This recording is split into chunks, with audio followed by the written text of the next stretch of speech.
إن الحمد لله نحمده ونستعينه ونستغفره ونؤمن به ونتوكل عليه ونعوذ بالله من شرور أنفسنا ومن سيئات أعمالنا من يهده الله فلا مضل له ومن يضلل فلا هادي له وأشهد أن لا إله إلا الله وحده لا شريك له وأشهد أن محمدا عبده ورسوله أرسله بالحق بشيرا ونذيرا أما بعد فإن خير الحديث كتاب الله وخير الهدي هدي محمد صلى الله عليه وسلم وشر الأمور محدثاتها وكل محدثة بدعة وكل بدعة ضلالة وكل ضلالة في النار فأعوذ بالله السميع العليم من الشيطان الرجيم من همزه ونفخه ونفسه بسم الله الرحمن الرحيم قاف والقرآن المجيد بل عجبوا أن جاءهم منذر منهم فقال الكافرون هذا شيء عجيب أئذا متنا وكنا ترابا ذلك رجع بعيد قد علمنا ما تنقص الأرض منهم وعندنا كتاب حفيظ بل كذبوا بالحق لما جاءهم فهم في أمر مريج أفلم ينظروا إلى السماء فوقهم كيف بنيناها وزيناها وما لها من فروج والأرض مددناها وألقينا فيها رواسي وأنبتنا فيها من كل زوج بهيج تبصرة وذكرى لكل عبد منيب ونزلنا من السماء ماء مباركا فأنبتنا به جنات وحب الحصيد والنخل باسقات لها طلع نضيد رزقا للعباد وأحيينا به بلدة ميتا كذلك الخروج كذبت قبلهم قوم نوح وأصحاب الرس وثمود وعاد وفرعون وإخوان لوط وأصحاب الأيكة وقوم تبع كل كذب الرسل فحق وعيد أفعينا بالخلق الأول بل هم في لبس من خلق جديد وقال تعالى في موضع آخر أعوذ بالله من الشيطان الرجيم نون والقلم وما يسطرون ما أنت بنعمة ربك بمجنون وإنك لعلى خلق عظيم. تمام قسم کی تعریفات اللہ رب العالمین کے لیے لائق و زیبا ہیں جو ہم سب کا خالق مالک رازق ہے. ساری تعریفیں ساری بڑائیاں ساری بزرگیاں اسی اللہ رب العالمین کے لیے ہیں جس نے انسان کو پیدا کیا. انسان کو پیدا کرنے کے بعد اس کی رہنمائی کے لیے اس کی رہبری کے لیے انسان کو زندگی جینے کا طریقہ سلیقہ قرینہ ادب اور ڈھنگ بتلانے اور سکھلانے کے لیے اس کائنات میں انبیاء کرام کا پیارا سلسلہ جاری فرمایا. تمام انبیاء کرام پر خصوصاً ہمارے اور آپ کے نبی شافی روز محشر ساقی حوض کوثر جناب محمد رسول اللہ صلی اللہ علیہ وسلم پر ہم درود و سلام کا نذرانہ پیش کرتے ہیں. اللہم صلی علی محمد وعلی آل محمد کما صلیت علی ابراہیم وعلی آل ابراہیم انک حمید مجید. اللہم بارک علی محمد وعلی آل محمد کما بارکت علی ابراہیم وعلی آل ابراہیم انک حمید مجید. حضرات گرامی، خطبہ مسنونہ کے بعد سورۃ القلم کی ابتدائی آیتیں میں نے آپ لوگوں کے سامنے پڑھی ہیں. اللہ فرماتے ہیں وَإِنَّكَ لَعَلَى خُلُقٍ عَظِيمٍ. نبی محترم علیہ الصلاۃ والسلام کی طرف اللہ تعالیٰ نے سارے انسانوں کو یہ پیغام نبی محترم علیہ السلام کی طرف یہ پیغام دے کر بھیجا کہ نبی محترم علیہ الصلاۃ والسلام ساری انسانیت کو یہ بات بتائیں، سارے انسانوں کو یہ بات بتائیں کہ دنیا کے اندر سب سے عظیم اخلاق والے، سب سے بلند اخلاق والے، سب سے اچھے اخلاق والے اگر کوئی ہیں تو وہ جناب محمد رسول اللہ صلی اللہ علیہ وسلم ہیں. آپ سے بڑھ کر، ہمارے نبی سے بڑھ کر، ہمارے رسول سے بڑھ کر، ہمارے پیغمبر سے بڑھ کر اخلاق والا اس کائنات میں کوئی دوسرا نہیں گزرا. اس سے پہلے انبیاء کرام بھی آئے، آپ سے پہلے انبیاء کرام بھی تشریف لائے، وہ بھی اخلاق والے. لیکن اللہ تعالیٰ نے آپ کے اخلاق کی گواہی قرآن مجید کے اندر دی. آپ کے اخلاق کی گواہی اللہ رب العالمین نے اپنے پاکیزہ کلام کے اندر دی. اللہ فرماتے ہیں وَإِنَّكَ لَعَلَى خُلُقٍ عَظِيمٍ. اے محمد صلی اللہ علیہ وسلم، آپ اخلاق کے بلند مرتبے پر فائز ہیں. آپ سے بڑے اخلاق والا، آپ سے اچھے اخلاق والا، آپ سے پاکیزہ اخلاق والا اس دنیا کے اندر اور کوئی نہیں گزرا ہے. اخلاق کسے کہتے ہیں؟ اخلاق کہتے ہیں انسان کی زندگی میں آنے والے، انسان کی زندگی میں رہنے والے، انسان کی زندگی سے صادر ہونے والے اعمال کو، اگر وہ اعمال اچھے ہیں، اگر اس کے کرتوت اچھے ہیں، اگر اس کے شب و روز اچھے ہیں، اگر اس کے دن اور راتیں اچھی ہیں تو وہ اچھے اخلاق والا کہلاتا ہے۔ اگر اس کی راتیں خراب ہیں، اس کے دن خراب ہیں، اس کے اعمال اچھے نہیں ہیں، اس کی زبان اچھی نہیں ہے، اس کی بول چال اچھی نہیں ہے، اس کی گفتگو اچھی نہیں ہے، تو ایسے اخلاق والا برے اخلاق والا کہلاتا ہے۔ تو اللہ کو جو پسند ہے اچھے اخلاق پسند ہیں۔ انسانوں میں سب سے بہترین کون ہوتے ہیں؟ اللہ کے نبی جناب محمد رسول اللہ صلی اللہ علیہ وسلم نے بیان فرمایا، اکمل المؤمنین ایمانا احسنهم خلقا، ابو داؤد کی صحیح روایت ہے۔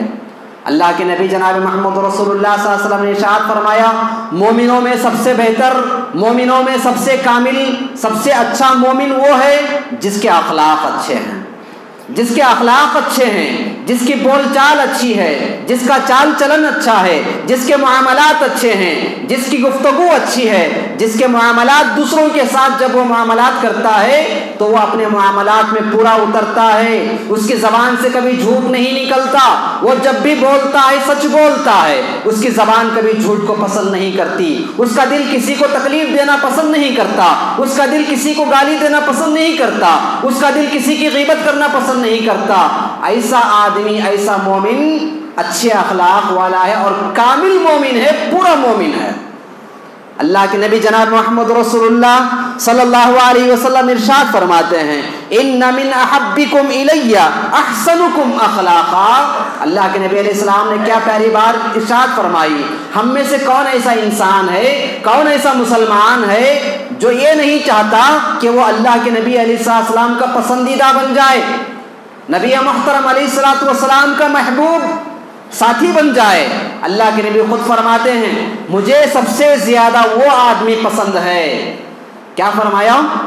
ابو داؤد کی روایت، اللہ کے نبی فرماتے ہیں، مجھے تم میں سب سے زیادہ محبوب انسان وہ ہے، یعنی میں اس انسان سے بہت زیادہ محبت کرتا ہوں۔ کون سا انسان؟ اللہ کے نبی نے فرمایا، احسنہم خلقا، جس کے اخلاق اچھے ہوتے ہیں، جس کی سیرت اچھی ہوتی ہے، جس کے کریکٹر اچھے ہوتے ہیں، ایسے انسان سے میں بہت محبت کرتا ہوں۔ کون کہتے ہیں؟ جناب محمد رسول اللہ صلی اللہ علیہ وسلم۔ اس سے بھی آگے بڑھ کر آپ علیہ السلام نے ارشاد فرمایا، ان من خیارکم احسنکم اخلاقا۔ بخاری کی صحیح روایت ہے، بخاری کی صحیح روایت ہے، اللہ کے نبی علیہ السلام نے فرمایا، دنیا میں بڑے بڑے لوگ آئے، بڑے بڑے کیریکٹر والے آئے، بڑے بڑے نام والے آئے، بڑی شہرت والے آئے، بڑے نام رکھنے والے دنیا کے اندر آئے، لیکن اللہ کے نبی فرماتے ہیں، تم میں سب سے بہترین انسان وہ ہے، تم میں سب سے اچھا انسان وہ ہے، تم میں منتخب انسان وہ ہے جس کے اخلاق اچھے ہوں، جس کے کیریکٹر اچھے ہوں، جو اپنی زبان سے کسی دوسرے کو تکلیف پہنچانے والا نہیں، جو اپنے عادات سے کسی دوسرے کو تکلیف پہنچانے والا نہیں، جو اپنے حرکات سے کسی دوسرے کو تکلیف پہنچانے والا نہیں، جس کے اخلاق گھر والوں کے ساتھ بھی اچھے ہوں، باہر والوں کے ساتھ بھی اچھے ہوں، جس کے اخلاق بھائی کے ساتھ بھی اچھے ہوں، جس کے اخلاق بہنوں کے ساتھ بھی اچھے ہوں، جس کے اخلاق جاننے والوں کے ساتھ بھی اچھے ہوں اور نہ جاننے والوں کے ساتھ بھی اچھے ہوں۔ صرف جاننے والوں کے ساتھ اچھے معاملہ پیش آیا، اچھی عادت سے پیش آیا، اچھے اخلاق سے پیش آیا، نہ جاننے والوں کے ساتھ برا سلوک کیا، اس کو بھی اللہ پسند نہیں کرتے۔ جناب محمد رسول اللہ صلی اللہ علیہ وسلم نے اپنے آنے کا مقصد بیان کیا دنیا میں۔ کیا کہتے ہیں اللہ کے نبی علیہ السلام؟ بعثت لأتمم مکارم الاخلاق۔ اے کفار مکہ، اے مشرکین مکہ، اے دنیا میں رہنے والے انسانوں سنو، مجھے دنیا میں کیوں بھیجا گیا؟ کیوں بھیجا گیا؟ اللہ کے نبی نے فرمایا، لِأُتَمِّمَ مَكَارِمَ الْأَخْلَاقِ، اخلاق کے جتنے اچھے درجے ہیں سارے درجوں کو پورا کرنے کے لیے مجھے بھیجا گیا۔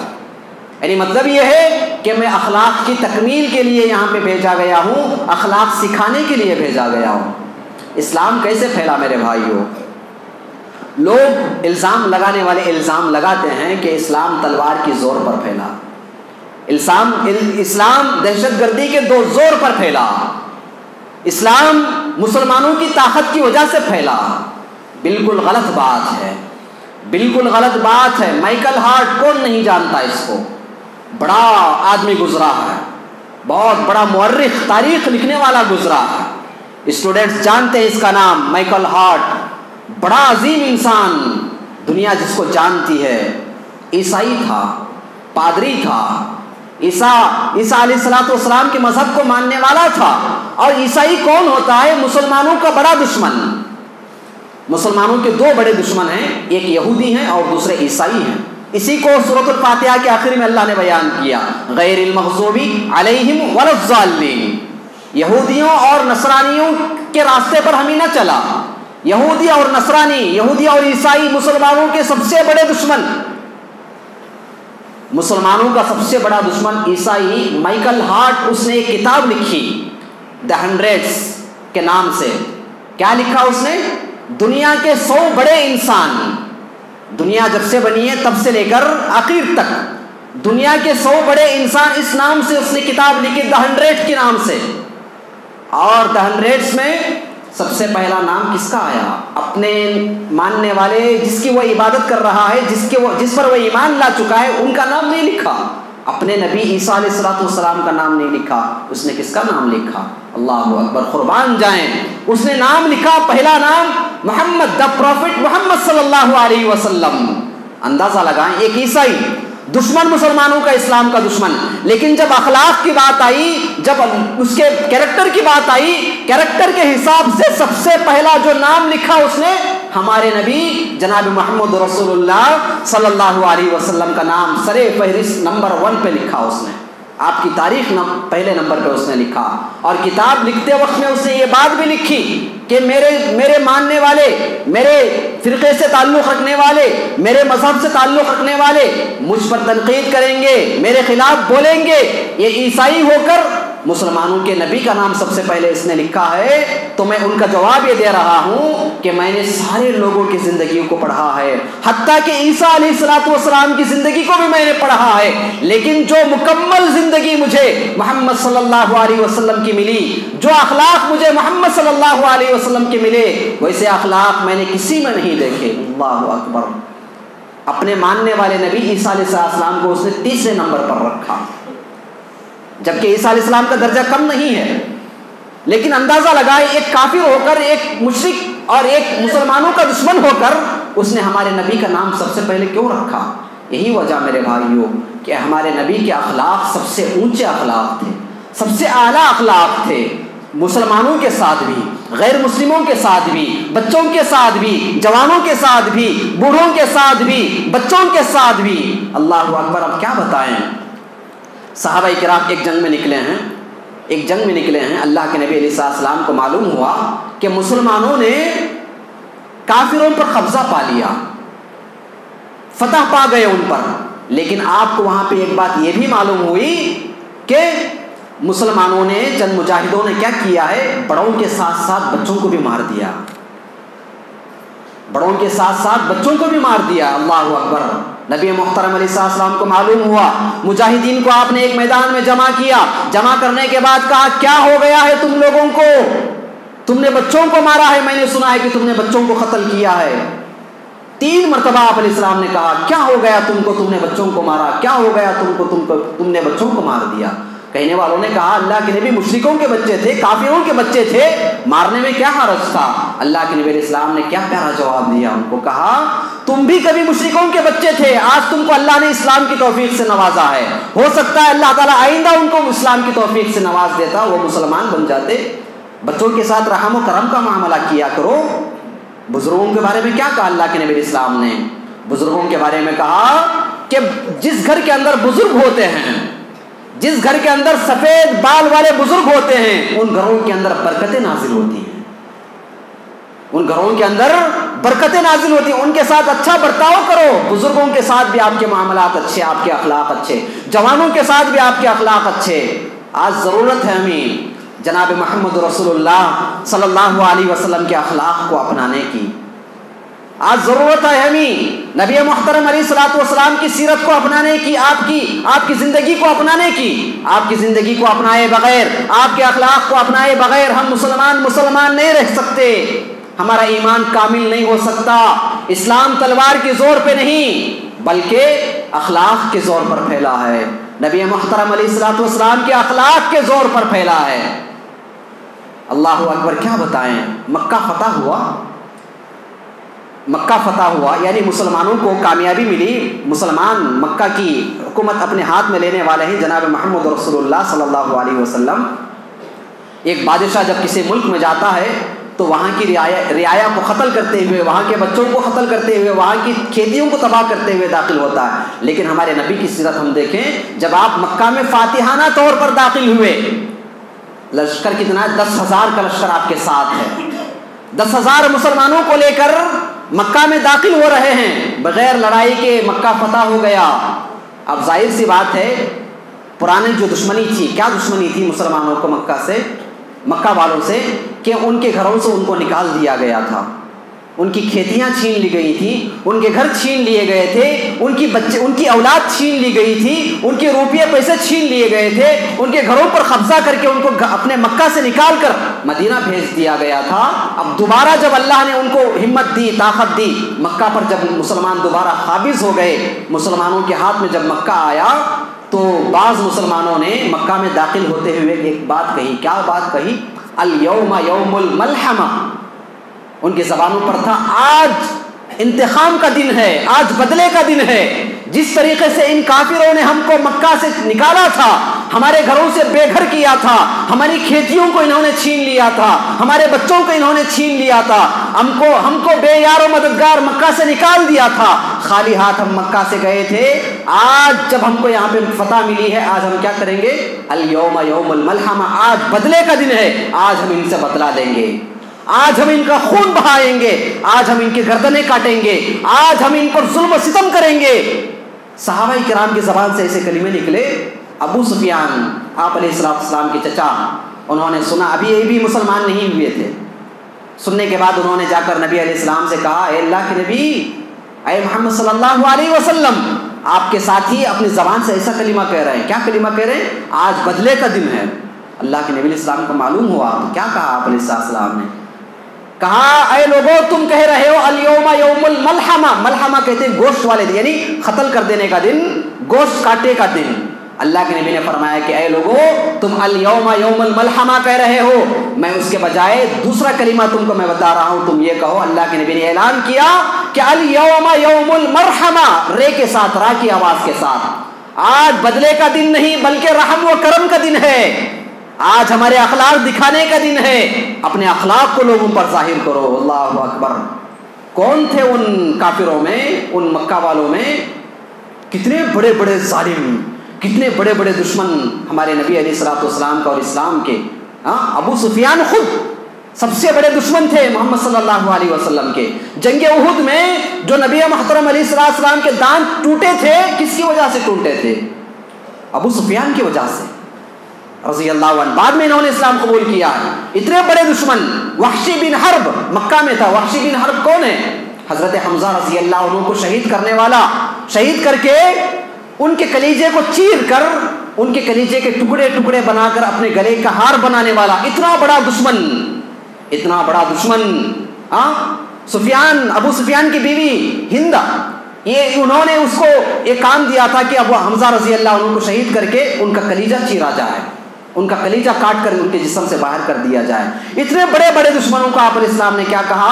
ان کے ساتھ آج بدلہ نہیں لیا جائے گا بلکہ ان کو آج معاف کر دیا جائے۔ اذهبوا انتم الطلقاء، آپ نے اعلان کر دیا کہ لوگوں، آج بدلے کا دن نہیں ہے، آج انتقام کا دن نہیں ہے، آج محمد صلی اللہ علیہ وسلم تم سب کو آزاد کر دے گا، تم سب آزاد ہو۔ کیا ہوا اس کے بعد میرے بھائیوں؟ اللہ کے نبی کی یہ اخلاق دیکھ کر لوگ ایک ایک دو دو آ کر اسلام قبول نہیں کیے، بلکہ سورۃ اللہب کے اندر، سورۃ النصر کے اندر اللہ نے بیان فرمایا، وَرَأَيْتَ النَّاسَ يَدْخُلُونَ فِي دِينِ اللَّهِ أَفْوَاجًا۔ فتح مکہ کے بعد کیا ہوا؟ آپ کے اخلاق کو دیکھ کر لشکروں کی شکل میں، جماعتوں کی شکل میں لوگ آتے گئے اور اسلام قبول کرتے گئے۔ یہ اخلاق کا نتیجہ تھا میرے بھائیوں۔ ہم کو بھی اخلاق اپنانے چاہیے، اخلاق سیکھنے چاہیے، رسول اللہ صلی اللہ علیہ وسلم کی سیرت ہم کو پڑھنا چاہیے، اور رسول اللہ صلی اللہ علیہ وسلم نے جیسے اخلاق بیان کیے ویسے اخلاق آج ہمیں سیکھنے کی ضرورت ہے۔ آج المیہ یہ ہے کہ ہم مسلمانوں کے پاس وہ اخلاق نہیں ہیں جس کی وجہ سے غیروں کے ذہنوں میں آج ہمارے خلاف عجیب عجیب باتیں ہیں. آج ہمارے اسلام کے خلاف بڑے بڑے پروپیگنڈے وہ کر رہے ہیں. اسلام کو وہ دہشت گردی کا مذہب کہتے ہیں, اسلام کو وہ ظلم و ستم کا مذہب کہتے ہیں, اسلام اور مسلمانوں کو وہ دھوکہ دہی کا مذہب کہتے ہیں. میں آپ کو بتاؤں کیسے ہم نے اپنے اعمال سے, ہمارے کرتوتوں سے ہم نے کیسے اسلام کو بدنام کر دیا, اسلام کے ماننے والوں کو بدنام کر دیا. واقعہ آپ کو بتاؤں میں, امریکہ کا واقعہ ہے. ایک مسلمان گیا امریکہ میں محنت کرنے کے لیے, کمائی کرنے کے لیے اپنے ملک سے. جانے کے بعد وہاں پہ اس نے بہت سال کام کیے, بہت سال نوکری کی. اس نوکری کے درمیان بتایا جاتا ہے, اس نے اپنا واقعہ لکھا ہے, نوکری کے درمیان وہ ماہانہ جو بھی اس کو پیمنٹ ملتا وہ اپنے پاس نہیں رکھتا, بلکہ ایک عیسائی اس کا جو اونر تھا, اس کا جو بڑا آدمی تھا, آقا تھا, اسی کے پاس رکھ دیا کرتا تھا. 2 سال بعد 3 سال بعد جب اس کو گھر جانے کی ضرورت پیش آئی تو اس نے جا کر اپنے مالک سے, اپنے اونر سے کہا, میں نے 3 سال تک آپ کے پاس جمع کیا ہے پیسہ, اب میں گھر جانے والا ہوں, مجھے اپنا پیسہ دے دیں. اونر نے صاف طور پر منع کر دیا کہ تم نے جمع نہیں کیا. عیسائی تھا, امریکہ زیادہ یہودیوں کا, عیسائیوں کا ملک ہے, عیسائی تھا. اس نے منع کر دیا کہ نہیں تم نے میرے پاس جمع نہیں کیا, جھوٹ بول دیا. اب آدمی اجنبی ملک میں ہے, پردیس میں ہے, کوئی اس کا جان پہچان والا نہیں, کس کے پاس جا کر شکایت کرے. ہفتوں تک, مہینوں تک روتا ہوا پھرا. آخر کار اس کو ایک آدمی مل گیا. اس نے کہا تم ایسا کرو کہ تم اس کی شکایت جا کے, وہ جس چرچ میں جا کے عبادت کرتا ہے نا, اس چرچ میں وہاں ایک پادری رہتا ہے, وہاں چرچ کا ایک عالم ہے پادری, اس کے پاس جا کر, فادر ہم جسے کہتے ہیں, اس فادر کے پاس جا کر شکایت کرو. یہ آدمی, مسلمان آدمی, ڈوبتے کو تنکے کا سہارا سمجھ کر وہ گیا, جا کے پادری کے پاس جا کے شکایت کی اس نے.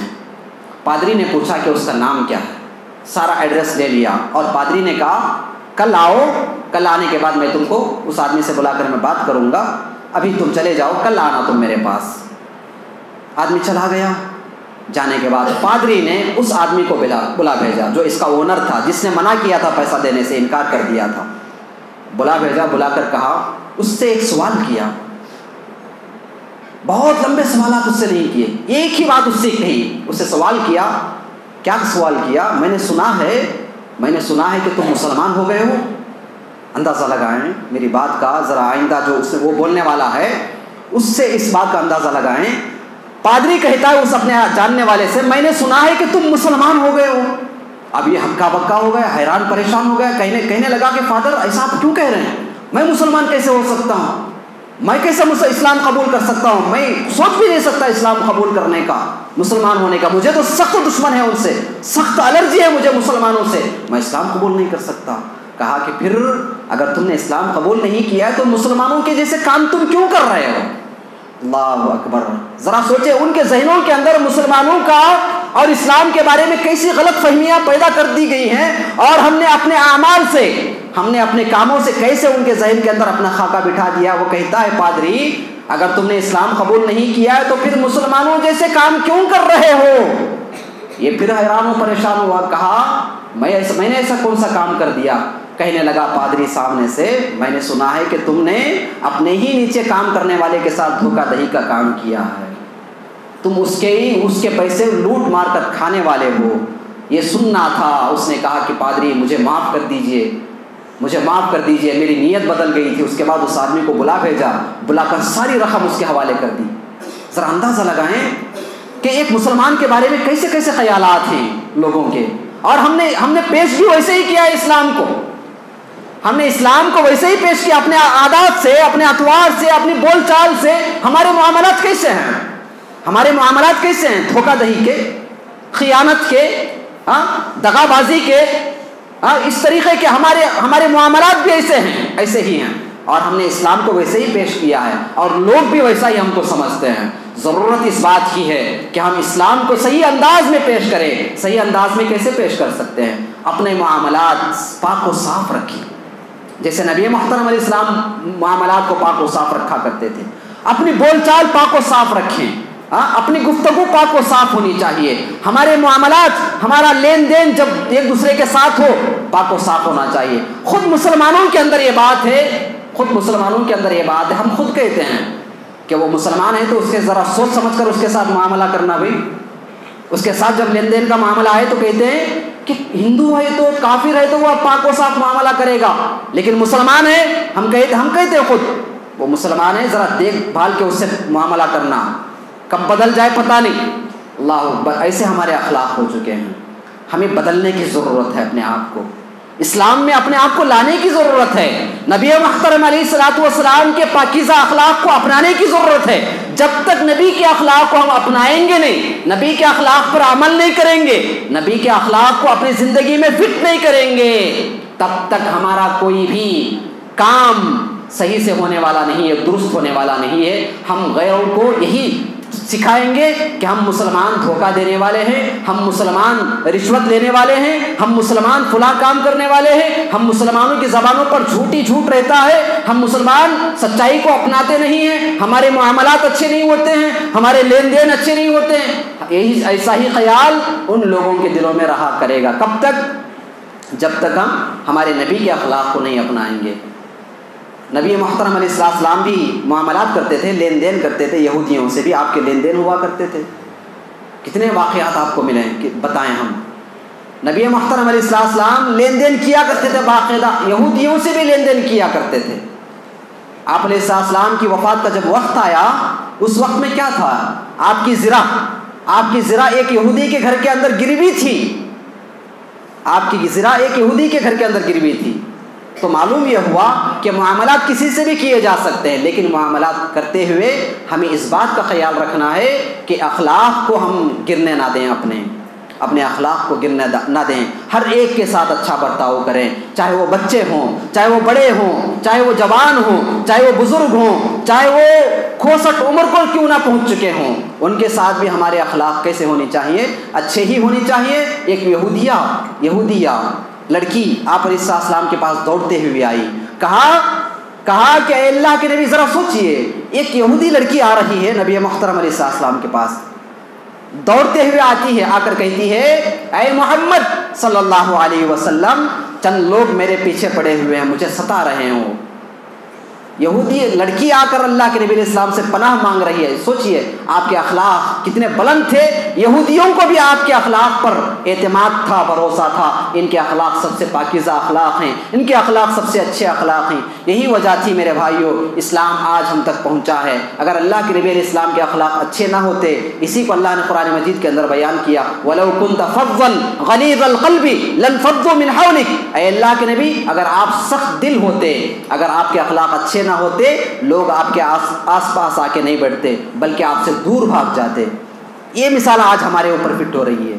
آج مسلمانوں سے لوگ دور بھاگنے کی کوشش کر رہے ہیں.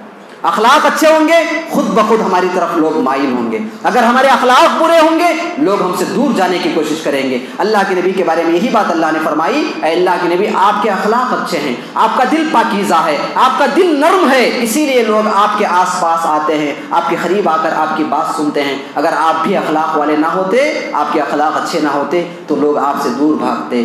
میرے بھائیوں، بتانے کا مقصد یہی ہے کہ ہم مسلمان ہیں، ہم نبی محترم علیہ الصلوۃ والسلام کی امتی ہیں. ہمیں ضرورت اس بات کی ہے کہ ہمیں اخلاق اپنانی چاہیے. کس کے؟ جناب محمد رسول اللہ صلی اللہ علیہ وسلم کے. ان کے اخلاق اپنانے چاہیے جن کو دشمن بھی یہ مانتا ہے کہ دنیا کے اندر سب سے اول نمبر کا انسان اگر کوئی گزرے ہیں، سب سے نمبر 1 انسان اخلاق میں اگر گزرے ہیں، وہ محمد صلی اللہ علیہ وسلم ہیں. جب غیر بھی جب اس بات کو مانتے ہیں، ہم تو مسلمان ہیں، ہم کو تو بدرجہ اولا سب سے زیادہ ان کی بات ہمیں ماننی چاہیے، ان کے اخلاق ہمیں اپنانی چاہیے. اللہ سے میں دعا کرتا ہوں کہ اللہ رب العالمین ہم مسلمانوں کو جناب محمد رسول اللہ صلی اللہ علیہ وسلم کے پاکیزہ اخلاق کو اپنانے کی توفیق عطا فرمائے. اللہ رب العالمین ہم مسلمانوں میں سے جتنے مسلمان پریشان حال ہیں، الہی ان کی پریشانی کو دور فرما. اللہ رب العالمین جتنے مقروض ہیں، قرض میں ڈوبے ہوئے ہیں، الہی ان کے قرض کو ادا کرنے کی کوئی نہ کوئی صورت نکال دے. اللہ رب العالمین ہماری کمائیوں کے اندر خیر و برکت نازل فرما. اللہ رب العالمین ہمارے گھروں کے اندر خیر و برکت نازل فرما. اللہ رب العالمین جو کچھ سنایا گیا ہے مجھے سب سے پہلے حاضرین کو اللہ تعالیٰ اس پر عمل کی توفیق عطا فرما. آمین. وآخر دعوانا ان الحمد للہ رب العالمین.